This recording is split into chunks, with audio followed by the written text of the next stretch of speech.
오늘 본문은 고린도 교인들에게 예루살렘 교인들을 돕는 헌금에 동참할 것을 촉한 후 헌금 모금을 위해 디도와 다른 두 사람을 파송하는 것에 대한 이야기입니다. 바울은 디도가 이 편지를 고린도 교인들에게 가져가서 자신이 도착을 준비하도록 격려하기 위해서 그는 다시 디도를 고린도로 보낸 것입니다. 디도와 함께 간 두 사람의 이름을 밝히고 있지 않지만 아마도 그들은 마케도니아 교회 출신일 것입니다.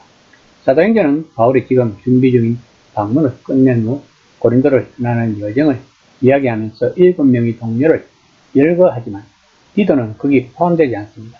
바울은 오늘 본문을 적으면서 고린도 교인들이 일말의 더욱더 품지 않기를 바라고 있을 것입니다. 이들 세 사람, 즉 디도와 다른 두 형제들은 참되고 진실한 복음 사역자이고 그들은 완전히 신뢰받을 수 있는 사람들이고 그들은 고린도 교인들의 헌금을 독려하여 일부를 자기 몫으로 챙기지 않는다는 것을 은근히 강조하고 있습니다. 8장 16에서 17절입니다.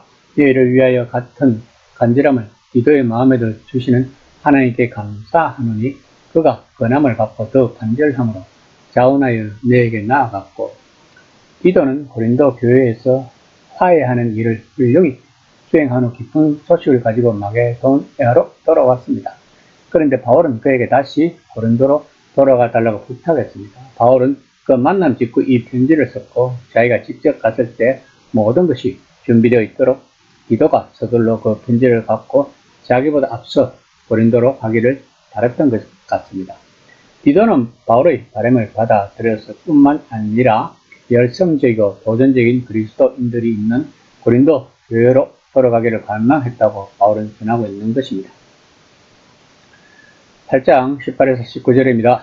또 그와 함께 그 형제를 보내었으니 이 사람은 복음으로서 모든 교회에서 칭찬을 받는 자요 이뿐 아니라 그는 동일한 주의 영광과 우리의 분을 나타내기 위하여 여러 교회의 택함을 받아 우리가 맡은 은혜의 일로 우리와 동행하는 자라.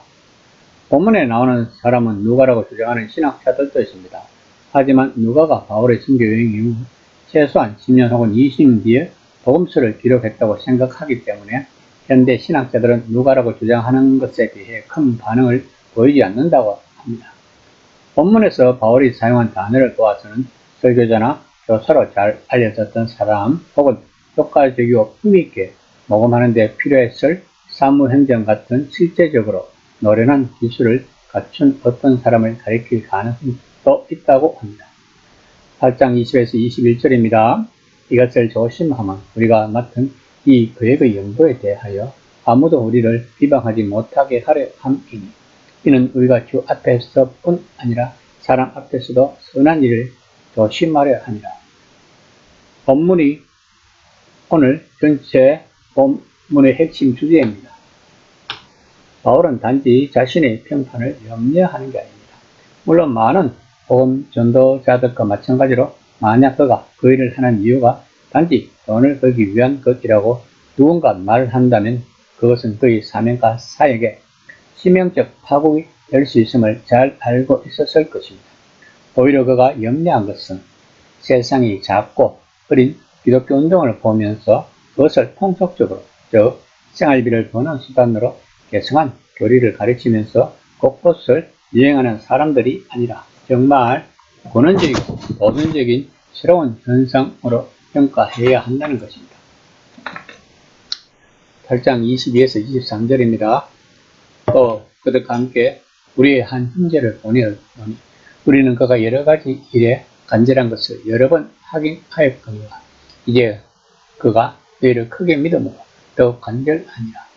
디도로 말하면 나의 동료요 너희를 위한 나의 동력자요 우리 형제들로 말하면 여러 교회 사자들이여 그리스도의 영광이니라. 본문에서 언급되는 또 다른 형제는 첫 번째 무명의 형제만큼 널리 알려지지는 않았지만 바울은 하나님의 사역에 대한 끈질긴 열망이 그에게 있음을 보여주는 훌륭한 증거를 찾았다고 말하고 있습니다. 또한 바울은 이들을 소개하면서 사자들이요 그리스도의 영광이라고 표현한 것을 볼 수 있습니다. 특히 예수님이 마지막에 나타나실 때 그분의 제자들에게서 영광을 얻으실 것이라는 사상은 바울이 다른 곳에서도 알려진 내용입니다.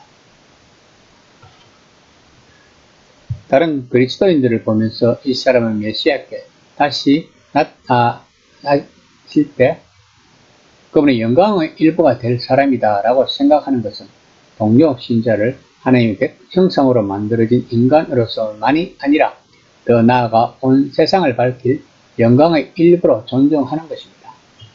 8장 24절입니다. 그러므로 너희는 여러 교회 앞에서 너희의 사랑과 너희에 대한 우리의 자랑의 증거를 그들에게 보이라. 바울은 헌금을 단순히 금전 문제가 아닌 신앙 문제로 취급하고 있습니다. 이 헌금이라는 실천적 행위를 통해 고린도 교인들이 새 형제를 사랑하고 있다는 것과 바울이 고린도 교인들에 대해 자랑하려는 의도도 있다는 것입니다. 고린도 교회의 상황은 다른 교회들에게도 알려졌고 염려의 대상이 되었다고 합니다. 바울은 이것을 불신시키고자 하는 마음이 본문에 놓아들고 있는 것입니다. 복음의 주제는 자기 성취가 아니라 자기 희생입니다. 만약 그것이 되지 않으면 자신의 형편을 훼손할 뿐만 아니라 복음 토대 자체를 부인하는 것입니다. 인자가 온 것을 섬김을 받으려 함이 아니라 도리어 섬기려 하고 자기 목숨을 많은 사람의 대속물로 주려 함이라고 예수님은 마가복음 10장 45절에서 말씀하셨습니다. 이 시간 나는 과연 복음을 자기 희생이라고 생각하고 있는지 한번 생각해보는 시간이 되었으면 합니다.